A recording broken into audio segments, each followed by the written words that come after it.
Oi, gente, voltei. Desculpem o transtorno de antes, problemas de conexão, faz parte. Tem alguém por aí? Se tiver travando muito, a gente cancela a live e adia. Amanhã de manhã eu faço, estamos em férias, a gente resolve. Me digam se tá travando muito. Como é que tá? Me deem um oi, não tá aparecendo nenhum comentário de vocês aqui. Oi, Patrícia! Tu pode ir tentando ligar o... Oi, eu vou tentando aqui porque eu tenho que ver as perguntas, então tem que ser tudo ao mesmo tempo. Olá, Maraísa, oi, Michele, Elizabeth, oi, Daiane, olha minhas alunas aí do CAP, do POP também. Gente, a live de hoje, então, também é para responder perguntas. As pessoas colocaram as perguntas, eu combinei que eu ia responder as perguntas. Eu consegui entrar no Instagram. Me digam se estão conseguindo me ver. Amém, glória a Deus. Deus abençoa. Então, consegui entrar aqui no Instagram também. Eva! Oi, Laura, tudo bem? Beijo, Laurinha Bogatinho. Sejam todos bem-vindos à nossa live de quinta-feira. Peço desculpa pelos minutos, mas são coisas às vezes que a gente não consegue controlar. Olha aí, pessoal do Insta. Não tô conseguindo ver muitas fotinhos de vocês. Tá um pouco instável o Instagram. Mas vamos lá, vamos conseguir fazer live. Desculpa, tá balançando a câmera.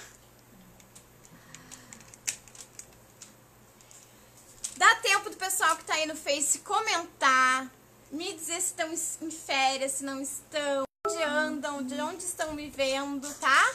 E compartilhar a live. Essa é a nossa combinação, vocês sabem, compartilhem a live. E como eu tava explicando aqui no Facebook, começou um pouquinho aqui antes no Facebook. Tá bom assim, pode deixar. Começou um pouquinho antes no Face do que no Insta. Então, eu tava explicando que hoje eu vou responder as perguntas que chegaram pelos stories, tá? Então, quem escreveu lá naquele retângulozinho nos stories do Instagram, por isso que quem tá no Face, se não tem Instagram, tem que ir lá, porque eu respondo muitas perguntas de vocês nos stories, tá? Então, vamos lá. Vamos começar? Só que eu não tô conseguindo pegar as perguntas de vocês aqui. Eita, gente, que hoje é o dia. Não tá aparecendo a possibilidade das perguntas. Agora deu. Agora deu.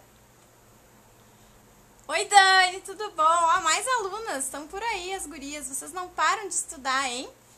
Vamos lá, a primeira pergunta. Gente, hoje meia hora, 40 minutos de live, porque a gente já começou atrasados, tá?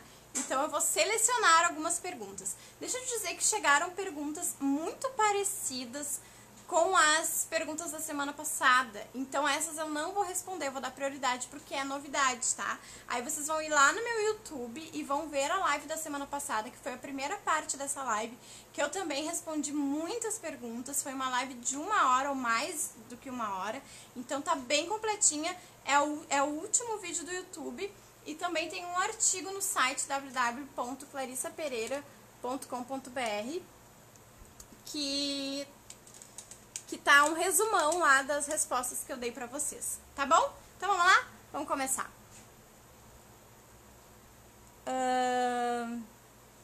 Começar lá as primeiras perguntas. A primeira, vamos lá. Qual a melhor forma, eu vou ler aqui pra vocês, tá aparecendo lá no Insta. Qual a melhor forma de trabalhar a produção de texto no 5º ano, observando estrutura? Ótima pergunta, eu adoro. Gente, eu tenho um curso de alfabetização, mas eu também tenho um curso de ortografia, porque eu gosto dos anos iniciais em geral, tá? Adoro o 3º ano, adoro trabalhar com o 3º ano. Já trabalhei com o 4º ano também, mas ainda não trabalhei com o 5º ano.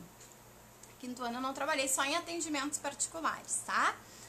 Gente, o que faz, em geral, produção textual, tá? Aqui, as ideias que eu vou dar talvez não se apliquem à criança que não tá alfabetizada, mas crianças que estão em consolidação da alfabetização, tá? Que estão já no 4º, 5º ano, enfim.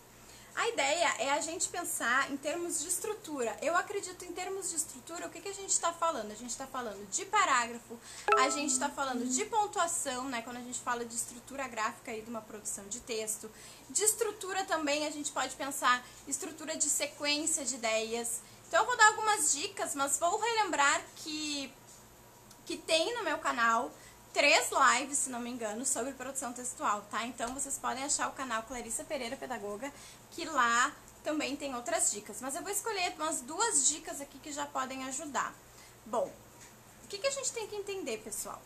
Que as ideias para escrever uma produção de texto, né, as crianças, quando elas entram na escola, elas não, a gente tem que estimular, né, elas têm que se motivar, então a gente tem que estimular que as crianças produzam bons textos. E como é que as crianças vão produzir bons textos? Analisando outros textos. Então, o contato com leitura, o contato com diferentes gêneros textuais vai propiciar, com certeza, esse contato vai ajudar as crianças a cada vez mais melhorarem as suas produções. Só isso basta? Contar história para as crianças, contar textos, trabalhar com interpretação de textos? Não, só isso não basta para ser um bom escritor, né? Um bom escrevente. Se a gente for falar na linha aí da história cultural, a gente vai chamar de escrevente.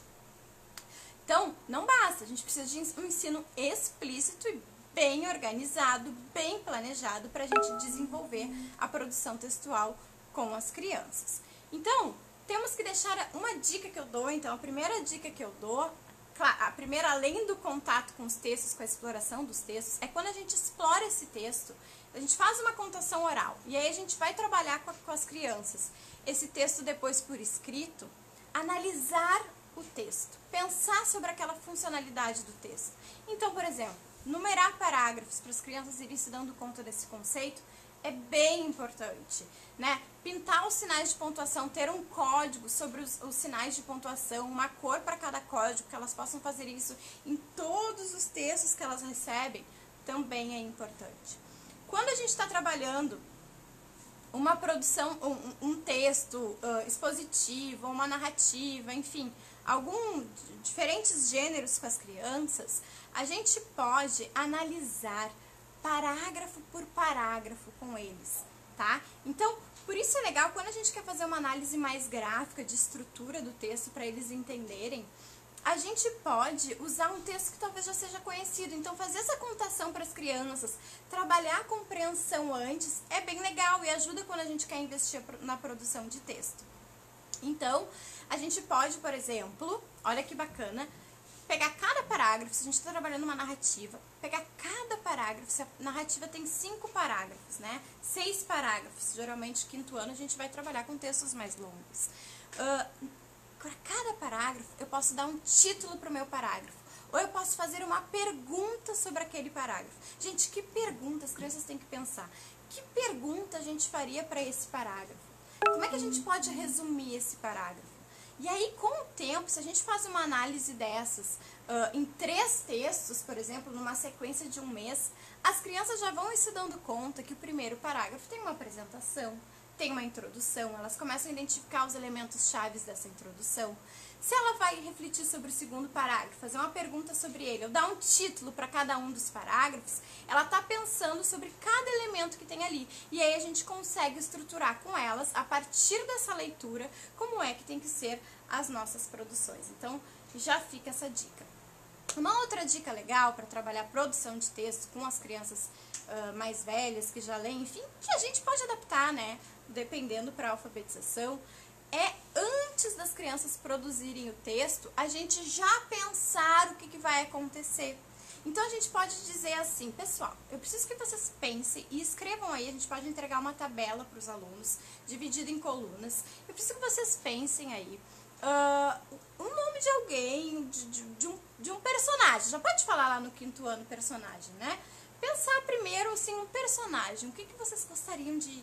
Quem aí né? Quem? Vamos pensar no quem. Vamos pensar no quem. Ah, ótimo.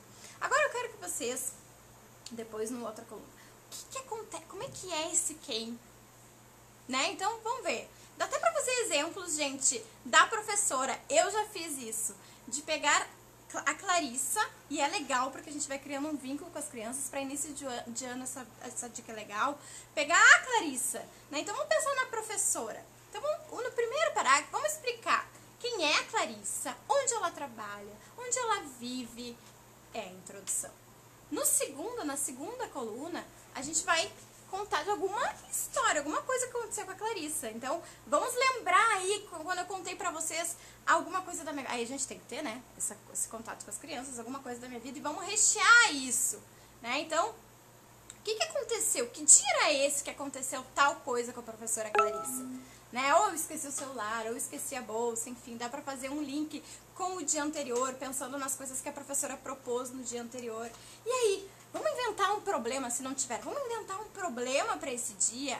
Que problema que deu ontem, quando que a prof veio pra sala, então a gente sabe a história da prof, onde ela trabalha, que ela tem alunos.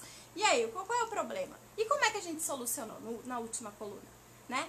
Ah, então agora nós vamos escrever. Vocês já sabem que tem que ter introdução, tem que ter meio, tem que ter final. Vão detalhar bem isso e fazer uma produção textual. Eu deixei os alunos fervilhando de ideias, cheio de ideias. Só depois disso eu peço para eles escreverem sozinhos a sua produção textual, ou às vezes também fazer texto coletivo. Aí a gente vai pegar um dos textos, né? Depois, quando a gente vai corrigir, a gente tem que ter intencionalidade para ver se vai ver ortografias, para ver se vai ver parágrafo, o que a gente vai ver. Vai pegar um dos textos das crianças que a gente achou que não ficou bem organizado a questão dos parágrafos ou da pontuação. A gente vai reproduzir esse texto para toda a turma, vai pedir autorização pro dono do texto, pro aluno, enfim, né? Vai pedir autorização e vai lá pro quadro, numa escrita coletiva, as crianças vão receber esse xerox desse texto. E vamos ajudar a Gabriela, por exemplo, vamos ajudar a nossa colega Gabriela a organizar melhor aqui os parágrafos, porque as crianças têm que ver, gente, como que faz. A gente tem que dizer para as crianças como que se faz o texto. Então, não estou dizendo aqui que é um ensino tradicional, em que a gente vai chegar e dizer texto tem início, meio e fim. Olha todas as ideias que eu dei antes disso. Para até um momento a gente chegar e organizar e dizer o que tem num texto. Olha os textos que a gente leu, que a gente analisou os parágrafos, que a gente analisou as ideias. Olha como eles são. Agora é a hora então da gente corrigir isso aqui. A gente pode pegar as nossas ideias, depois registra no caderno. Como é que a gente organizou o texto, o que o texto estava precisando, como é que ele ficou depois que a gente organizou, tá? Espero que eu tenha ajudado, então, eu sempre digo que vou dar uma dica e eu acabo dando outras, né? Porque vai surgindo as ideias por causa da experiência da prática da sala de aula. Então fica essas duas dicas aí. Gostaram? Ah, eu não sei fazer. Melhor eu não arriscar. Vamos para a próxima pergunta? Gente, eu tô fazendo elas por ordem de chegada, tá? Vamos lá.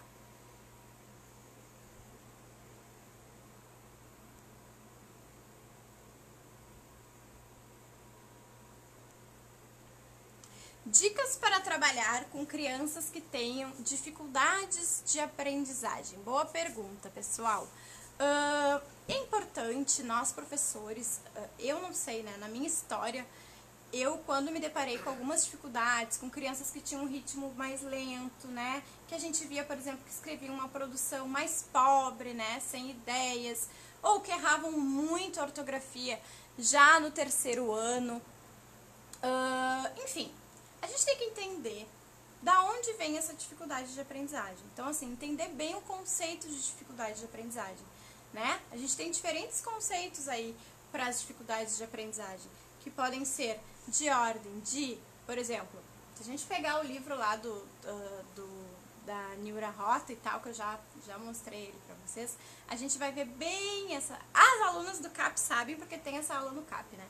Mas quais os tipos de dificuldades de aprendizagem? Então, às vezes, a gente tem uma dificuldade pela questão da escolarização da criança, né? Então, o ensino, como é que foi esse ensino?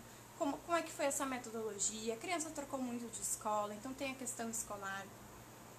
Tem questões, às vezes, emocionais. A gente não pode se prender só achando que é emocional, mas às vezes tem, então, alguma questão emocional envolvida. às vezes são dificuldades decorrentes de algum transtorno.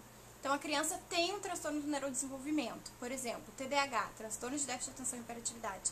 Então, a criança, pelos seus sintomas de não conseguir se concentrar, por exemplo, de não conseguir ouvir a prof por muito tempo e manter aquela sequência de ideias que a prof está falando, ela na hora de escrever tem dificuldades, ou na hora de fazer alguma atividade, ou na hora de copiar do quadro, ela acaba tendo dificuldades, né? Então, decorrente de um transtorno.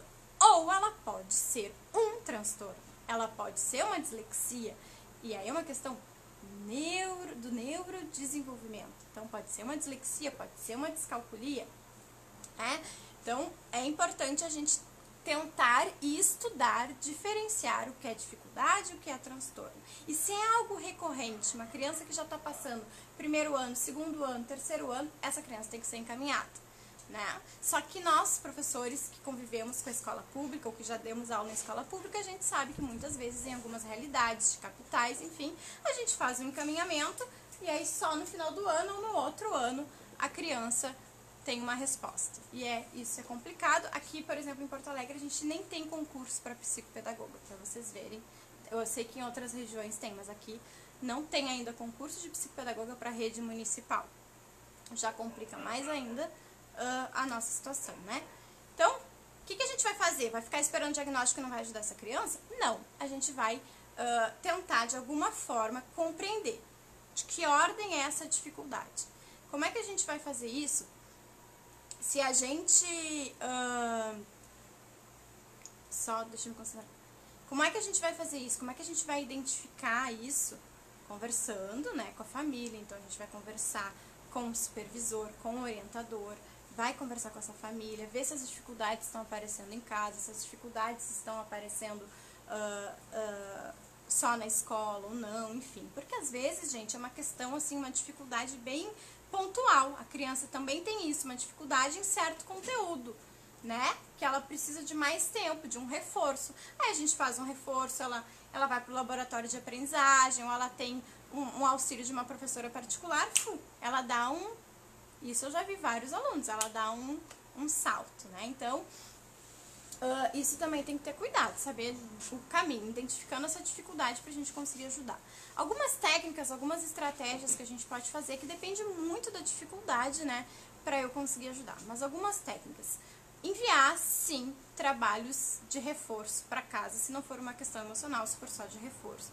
Então, enviar, eu volta e meia, eu dava um saquinho, assim, com umas 4, 5 atividades que a criança tinha que fazer com a família em casa. É uma solução, tá? Então, pode ajudar, pode ser uma tentativa. Deixar claro para a família que ela está precisando desse apoio. Outra coisa, gente, é diminuir as dificuldades, diminuir o que causa dificuldade. Então, se a criança, por exemplo, tem uma dificuldade de ritmo de trabalho, né? Eu não vou fazer essa criança copiar texto da lousa, do quadro, copiar 5, 10 perguntas do quadro, porque qual é o meu objetivo? Que ela responda as perguntas, que ela tenha compreensão. Então, o que eu vou fazer? Eu vou, de alguma forma, já levar essas perguntas digitadas para a criança, ou eu vou tentar dividir com ela, tu vai copiar um pouquinho, a prof vai copiar outro pouquinho, né? Ou a gente vai combinar que ela vai fazer uma, vai te mostrar, vai fazer uma, vai te mostrar, porque a ideia é que ela faça de forma competente, né? Então, às vezes, não é quantidade, mas é qualidade de trabalho. Então, essas são algumas dicas, tá? Construir, gente, muito reforço, né? Então, se tá dando certo, reforço positivo, dá feedback pra criança, olha que bacana, tu conseguiu fazer no tempo que a prof combinou. Combinar relógio, gente, combinar tempo de relógio com as crianças, mostrar ou cronômetro ou despertador do celular para que elas possam se organizar, né? Outro recurso que a gente tem usado, assim, que eu vejo hoje em dia, a gente tem o celular, então as crianças tiram foto da atividade do quadro para levar para casa e fazer a atividade, enfim. Ter cuidado com crianças com dificuldades de leitura, né? Não expor essa criança oralmente, combinar antes que ela treine. Claro que é importante a leitura oral, mas às vezes a gente insiste. Uma criança que tem muita dificuldade de trocas ortográficas, por exemplo, inclusive na leitura, quando faz a leitura, eu já tive uma aluna com dislexia que quando ela lia, inclusive na leitura, ela tinha umas questões de fala. Então, Não podia expor todo o tempo a menina para fazer a leitura oral, porque senão ela vai ficar super nervosa. A gente conhece as crianças que têm transtorno, né? Ela vai ficar super nervosa e vai ser mais difícil ainda ler. Então, se ela puder se preparar para esse momento, também é bacana, tá? Ficaram aí várias dicas. Gente, para quem tá chegando aí, olá, Sandra, tudo bem, gente? Obrigada pela companhia de vocês por aqui no Face e no Insta. Quem tá me dando boa noite. A gente demorou um pouquinho hoje, mas estamos aí fazendo a nossa live de perguntas e respostas, segunda parte. Lembro que a primeira parte está no YouTube, tá? Vamos para a próxima. Dicas práticas para a primeira semana de volta às aulas. Eu tenho 2 lives, pessoal, 2 lives inteirinhas com dicas de primeira semana de volta às aulas, tá? Mas a gente pode fazer mais uma live específica sobre isso, tá? Porque a gente tá no início, então entre janeiro e fevereiro a gente pode fazer isso. Então, o que eu posso dar? Vou dar uma dica e aí vou dizer pra vocês irem verem essas 2 lives. Uma live ela é comigo e eu dei mais de 10 dicas de dinâmicas, de atividades que vocês podiam fazer de forma geral. Pode ser usada para educação infantil, pode ser usada para os anos iniciais, tá bom? E tem uma live também que eu fiz com a professora Juliana, dando dicas específicas de um projeto para ser trabalhado com o primeiro ano, tá? Primeiro, segundo ano, turmas de alfabetização. Em geral, gente, eu diria para vocês ficarem preparadas, né? Quem é professora sabe, as crianças voltam mais a 1000, né? É normal, inclusive se elas não se conhecem, inclusive se elas não conhecem o ambiente da escola também. Então, preparar atividades a mais, sugestões, né? Planejar a mais é sempre bom na primeira semana. Não deixar tudo muito livre, porque a gente não sabe o ritmo da turma, tá? Então, é bem importante, bem bacana que a gente vá bem preparado, bem estruturado para a primeira semana de aula. Eu gostava muito de fazer alguns pontos, assim, bem chave com as crianças, tá? Então, pensando, eu gosto sim de conhecer as crianças na primeira semana, então a gente fazer atividades deles se apresentarem, perfil, um entrevistar o outro, né? Levar microfones para as crianças. Eu gosto muito assim, de dividir eles em duplas, por exemplo, e aí um tem que fazer pergunta para o outro, e aí depois tem que apresentar o colega. Acho bem bacana porque às vezes entra colegas novos, é legal de fazer isso. Outra coisa, gente, registrar já de cara, tá? Então não vou focar muito aqui em dicas bacanas de dinâmicas porque tem nessas lives, mas focar já de cara na organização do grupo eu acho bem importante, tá? Então focar nas nossas combinações, fazer surgir essas combinações com as próprias crianças, combinar com elas, né? Não de uma forma assim de impor algo, mas que elas possam pensar o que é legal pra gente construir aqui juntos, o que é bacana de a gente pensar, o que tem que ser no colégio. E Voltou. deixa eu cair ali no Insta.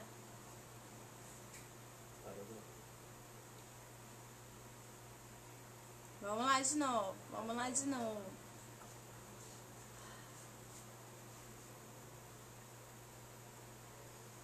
Voltou, gente? Tá bem instável hoje. Peço desculpas pra vocês, mas não sei se é o meu celular.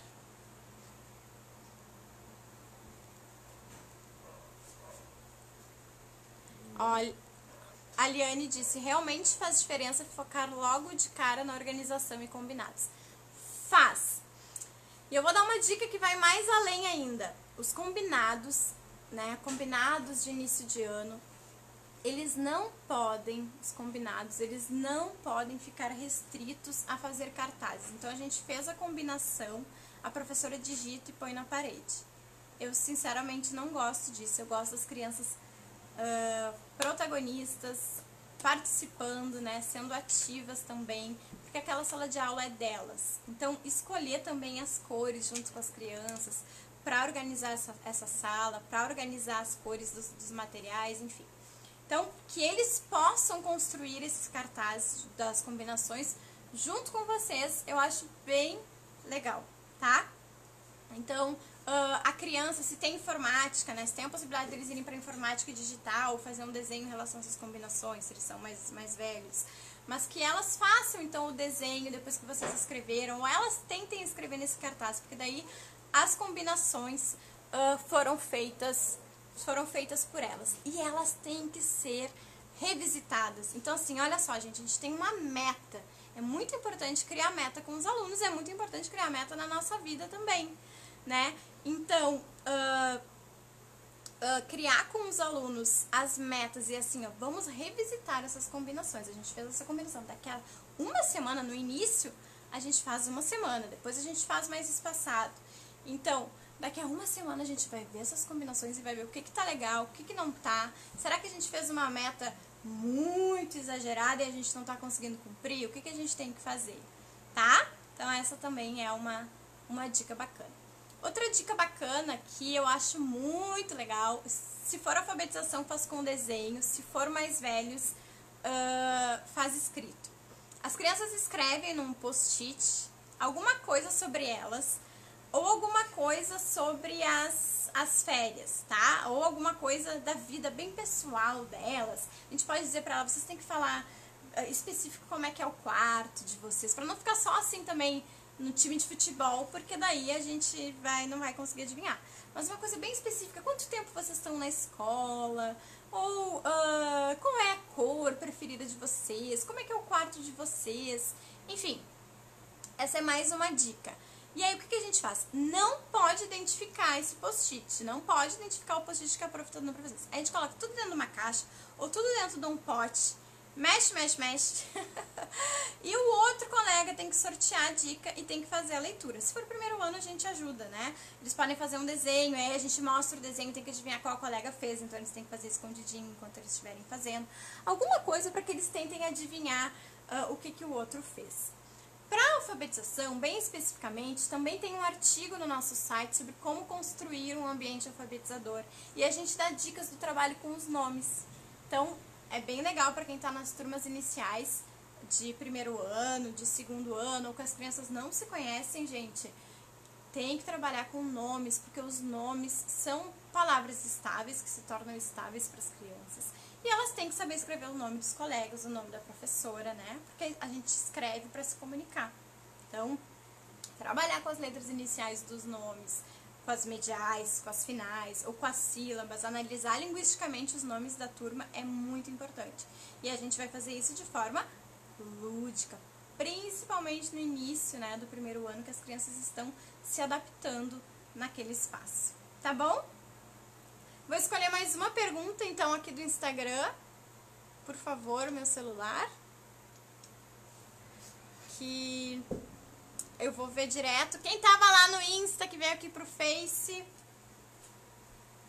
Sim, Daiane, deve trabalhar com os nomes na educação infantil. Deve.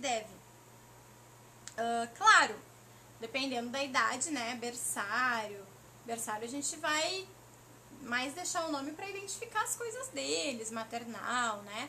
A partir do infantil 4, 5, que eu tô descobrindo que aqui a gente chama nível A, nível B, aí a gente vai fazer um trabalho mais sistemático com as fichas dos nomes também, tá? Vamos lá, próxima pergunta eu tô pegando em ordem, gente, tá? Então já peguei... Tá, aqui tinha duas perguntas iguais. Aqui tinha a pergunta que eu já respondi semana passada. Essa pergunta é bem legal, olha só, da Maria Paula. Qual o melhor ano para estagiar na área da educação? Seria o primeiro? Gente, isso é muito pessoal, eu gostei dessa pergunta. Porque é muito pessoal quando a gente vai escolher a nossa turma. O que eu penso? Vocês têm que tentar identificar, acho que a dica que eu posso dar, mas aí é pessoal minha, né? Como eu faria isso? Eu, durante a faculdade, durante a pedagogia, eu trabalhei muito em escolas diferentes. Se eu fosse retomar com vocês o meu histórico, que a minha primeira turma foi de M2, maternal 2, que eu era auxiliar. Depois, eu dei aula para terceira série. Na época da terceira série eu fiz o estágio do magistério na terceira série. Depois eu passei no concurso da prefeitura, comecei a trabalhar com educação infantil, eu era monitora de educação infantil concursada de Porto Alegre. E aí eu passei por berçário 2, então as crianças tinham de 1 a 2 anos, 1 ano e meio. Adorei trabalhar, né? Bem a época ali que a gente faz vários trabalhos super importantes, né? De coordenação do corpo, de hora do conto também, adorei passar por isso. Então saí da terceira série, parei num berçário.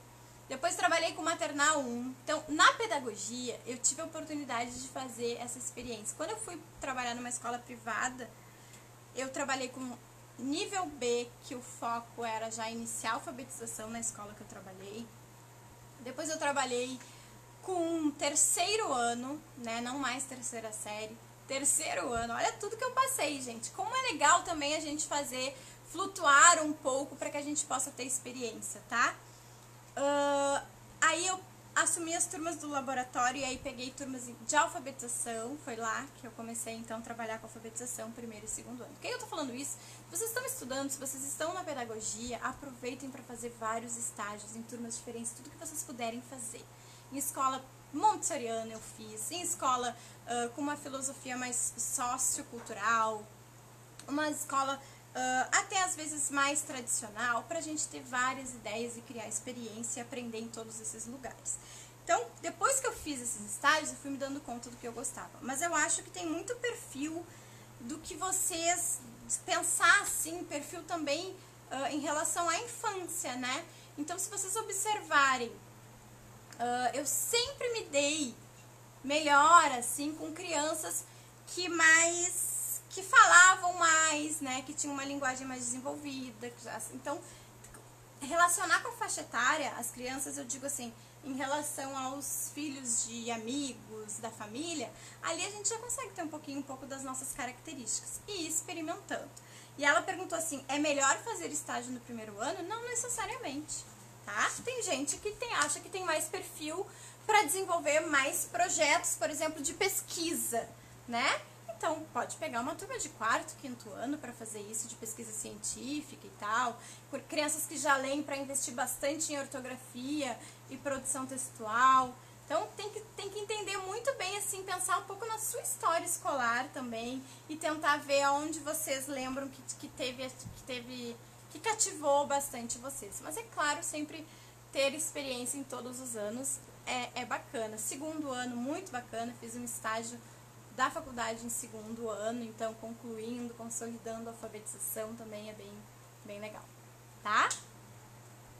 Próxima pergunta.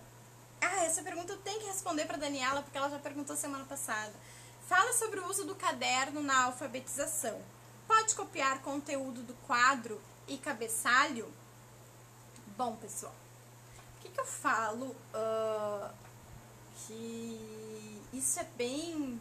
Tem pessoas que divergem dessa opinião, enfim. Mas o que eu penso? Início de primeiro ano, copiar a rotina do quadro, a gente tem que pensar se faz sentido, tá? Copiar data. Data talvez, fazer a data mais simples, enfim. Mas data e rotina todos os dias, porque daí as crianças vão ficar copiando a rotina. Tem 5 itens lá na rotina. Na primeira semana é simplesmente cópia por cópia. Não tem construção ali, né, da escrita, não tem pensar, não tem análise. A não ser que a gente faça toda uma análise em cima da rotina, aí sim. Mas eu faria variado no início, nos primeiros meses de primeiro ano, levar já a rotina, se a gente quer essa organização com a família, para a família compreender o que está acontecendo, leva impresso, tá? E de repente deixar uma atividade, isso é bacana de fazer.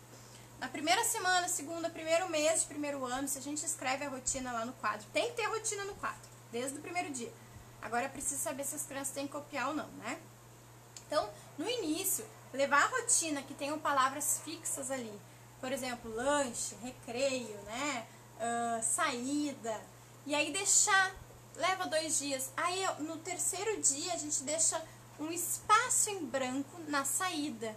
Gente, que palavra tá faltando aí? Que tem todos os dias na nossa rotina. Vamos pensar aquela que tem um sonzinho assim de né? Já faz uma questão de consciência fonêmica, né? O que tá faltando aí? O que é uma coisa que acontece no final? Saída. E aí, como é que a gente escreve saída? Lembram? Vamos pensar? Como é que a gente escreve saída? E aí faz todo um trabalho de análise linguística e pode fazer na primeira semana de aula isso, levar as rotinas cortadinhas e as crianças vão completando ao longo do tempo. À medida que a gente vai sentindo como que tá o ritmo da turma, elas podem começar a copiar essa rotina. O que elas não podem ficar 1 hora da sala de aula. A gente perdeu o primeiro horário em que o nosso cérebro tá ali cheio de possibilidades de aprendizagem, né? Em que o nosso corpo ainda não tá cansado. Primeiras horas da aula pra gente ficar copiando. Uma atividade que é mais quer olhar e copiar. Olhar e copiar. E criança que ainda não tá alfabetizada, o que acontece com criança que tá alfabetizada? Aluno que tá alfabetizado, né? Ele não olha letra por letra, ele não faz uma cópia. Por que as crianças erram a ortografia? Eu escrevo tudo no quadro, ele copia errado do quadro. Que bom que ele copia errado do quadro, sabe por quê? Uma criança de 3º ano, 4º ano, porque ela guarda na memória, ela vê a palavra lá. Então assim, Porto Alegre, vírgula, 24 de fevereiro. Aí ele escreve fevereiro com U de 2018. Por quê? Porque ele não é um copista, né? Criança de início de 1º ano, às vezes, tá só copiando, não tá fazendo relação ali, né? Por isso que, então, muitas vezes as crianças erram. Por isso que elas têm que revisar, a gente tem que ensinar elas a revisarem.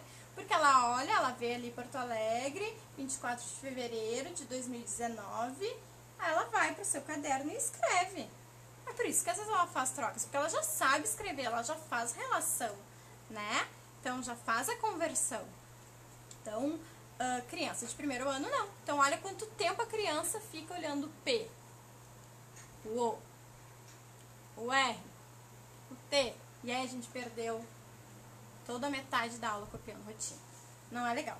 Então, uso do caderno. Tem que ter, sim, uso do caderno na alfabetização. A partir do 1º ano, eu penso, tá? Pode copiar conteúdo do quadro e cabeçalho? Pode, se tiver intenção, né?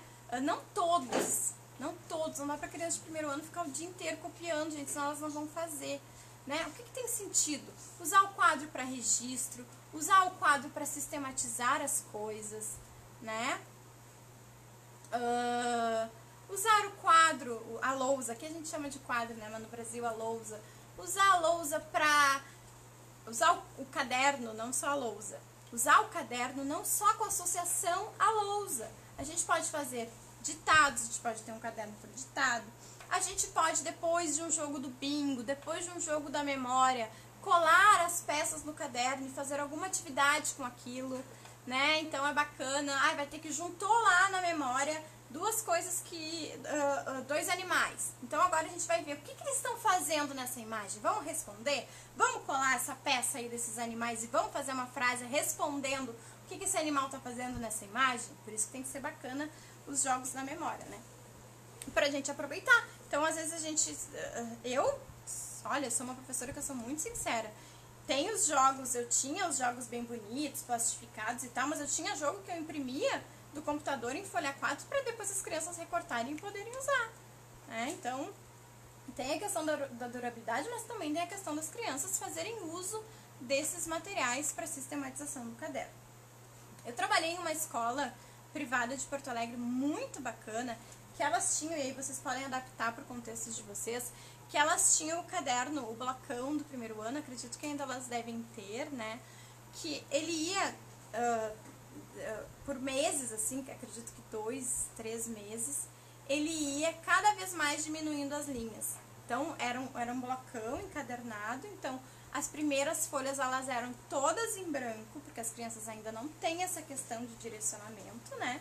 E fazem as letras maiores, enfim, então as folhas eram todas em branco, depois elas eram mais assim, as linhas, um pouco maiores, um pouco mais grossas, até chegar a um ponto que elas ficam menores do tamanho do caderno, tá? Então, essa também é uma ideia, a gente pode começar com folhas maiores ou não, ir testando com as folhas, não só antes de usar o caderno, fazer a festa do caderno, né? Então, a chegada desse caderno, cuidar do caderno, fazer as combinações do caderno. Tem lives sobre sugestões de caderno no meu canal. Eu não sou contra caderno, acho que sim, mas as crianças e vocês têm que entender por que o caderno existe? Né? Então, por que a professora usa caderno? Eu tenho vários cadernos. Porque eu preciso memorizar, porque eu preciso revisitar.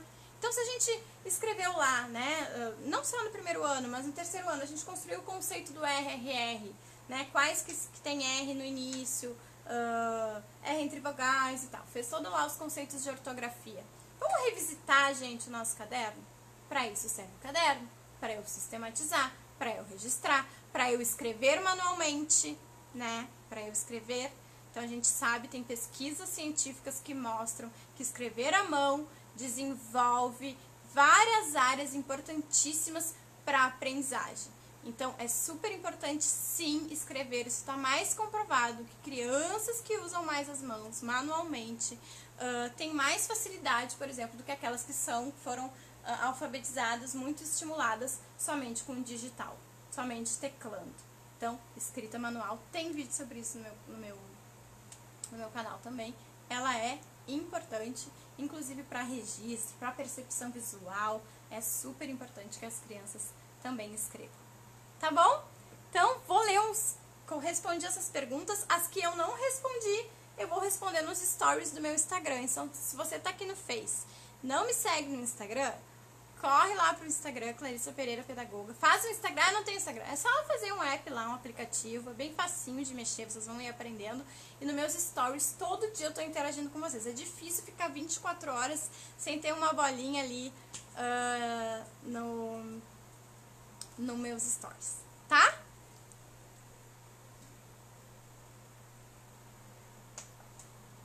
Agora, a última pergunta que eu vou responder, que chegou aqui também, e chegou semana passada, então eu vou falar para dar uma novidade, quero entrar no teu curso CAP.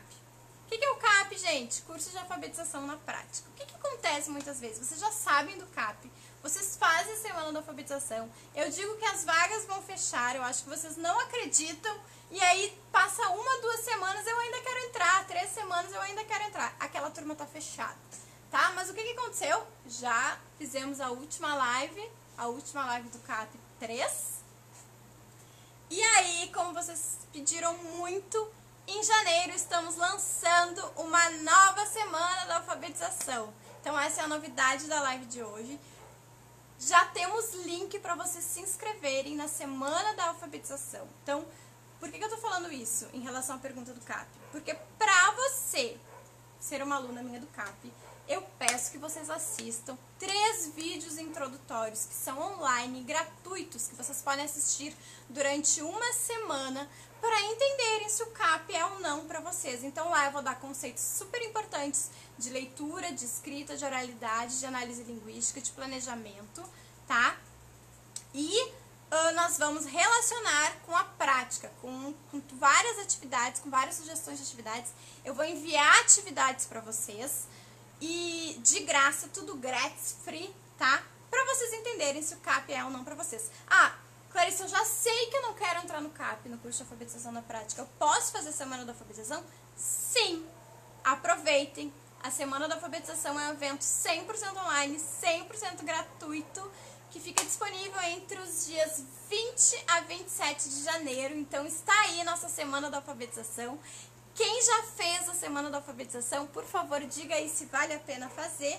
E eu espero você, só que tem que estar inscrito, porque a gente envia os links das aulas somente para quem está inscrito na semana da alfabetização. Vocês podem assistir as aulas quantas vezes quiserem, no horário que vocês quiserem, durante a semana da alfabetização, tá? Então, é online, para eu poder chegar aí a todos os cantos desse Brasil imenso. Então, pessoal, vai colocar o link, eu vou colocar o link depois nos stories para vocês arrastarem, e aí vocês vão começar a receber avisos aí sobre a semana da alfabetização, tá? E eu não sei, isso é sério, as gurias sabem, eu não sei quando que vai ser a nova semana da alfabetização, depende muito, então às vezes eu nem prometo que vai ser mês que vem, porque eu realmente ainda não sei como é que fecha a turma, o andamento da turma. Eu faço lives exclusivas para o nosso grupo fechado do Facebook.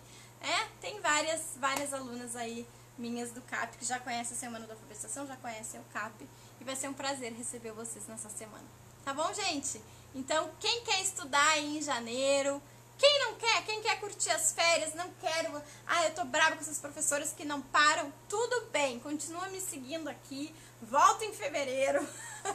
Mas não perde essa oportunidade de participar desse evento que é muito qualificado. A gente tem discutido bastante aí no Brasil sobre a Semana da Alfabetização.